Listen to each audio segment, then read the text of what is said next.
Good day everyone, another day, another vlog. So welcome to Jikan Vlog. So for today's video guys, andito po tayo ngayon sa Oslob para tingnan yung whale shark. So as you can see sa video guys, medyo busy na ngayon kasi umaga na. So andito po yung location nila. Ito yung palatandaan nyo.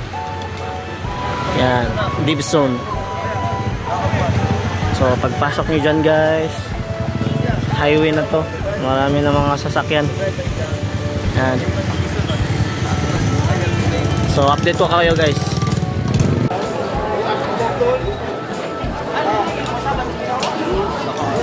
Grabe yung turista ng Oslob guys. Grabe. Grabe si whale shark magbigay ng blessings. Let me give you a short time. Tingnan nyo naman yan, no? Yan, mga waiting list. You're not allowed to touch the waterfall. Oh guys, grabe, sobrang dami. Kanina pa kami madaling araw dito. Doon yung mga waiting. Yan. Tapos pwede rin kayo magrenta dito ng mga scuba diving. Kung gusto nyo mag scuba diving. Grabe si whale shark ng Oslob. Grabe mag blessings guys.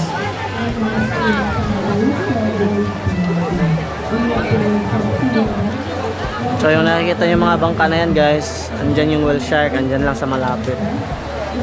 Tapos may boatman kayo, which is yung mag-guide sa inyo sa whale shark.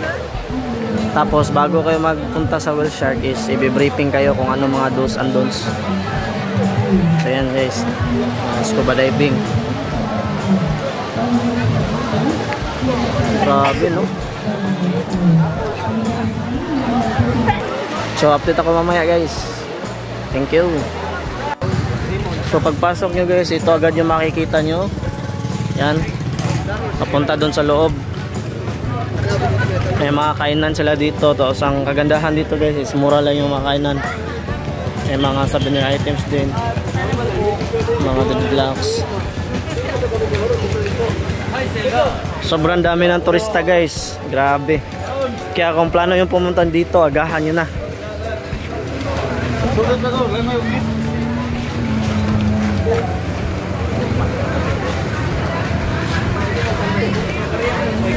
Hindi ka mag-rent ng scuba. Ito may mga bangka, may mga pagkain. Walang problema guys. So ako na magsasabi sa inyo guys, sulit yung paggala nyo dito sa Oslob. Kaya kung may chance kayo, punta na kayo dito. Yan, mga kainan. Yung mga kainan nila guys, mura lang naman. Di naman kamahalan. So pagpasok nyo ito, pwede kayo magbihis dyan, mag-CR dyan. Tapos pagpasok nyo, ipila kayo dito para kumuha ng number dyan. Tapos magbabayad kayo sa cashier dito guys. Magbayad kasi sa cashier dyan. Tapos yung magbayad dyan, waiting na lang kayo dito for briefing. Yan yung number. Yan sa taas walk-in, yan sa baba naman is for booking. Tapos dito yung briefing area nila. Yan. So habang naghihintay kayo ng number nyo, upo muna kayo dito sa waiting shed. Yan. So para di kayo mabagot, tingin din kayo ng mga turista. Ayan o, grabe. Solid guys. So punta tayo doon sa harap kasi hindi pa natawag yung number natin. Yan. Yung mga life jacket nila. Ayan.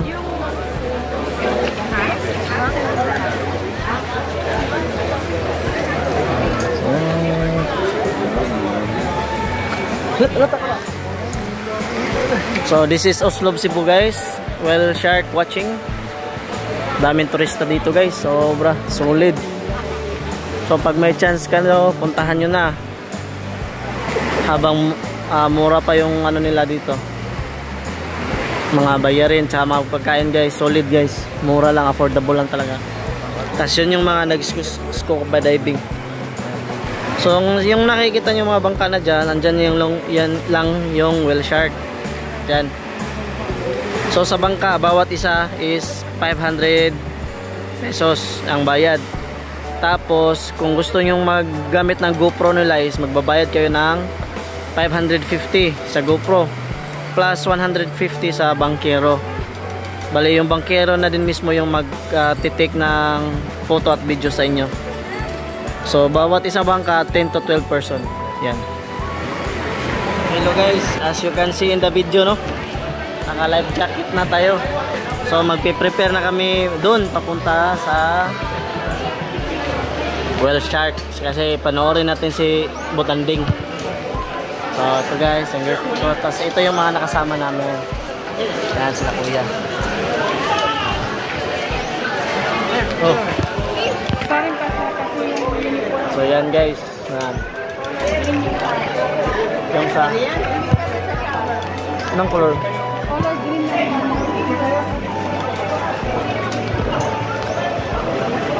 yan guys, dito muna kami hintay sa tour guide namin. Yan.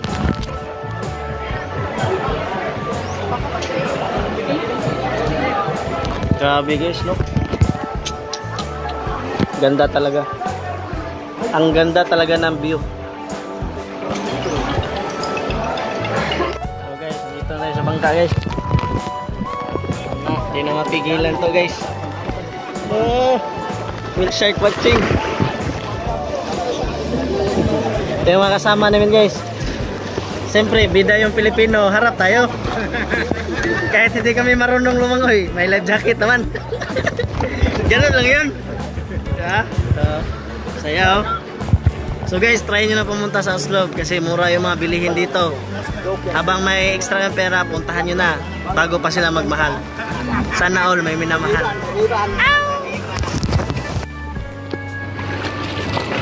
Hi guys, nagbugsay.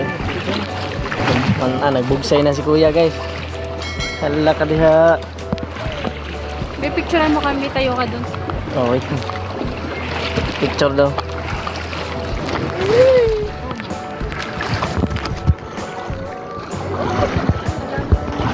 Hindi siya mababa o malalim. Kaya may life jacket naman eh.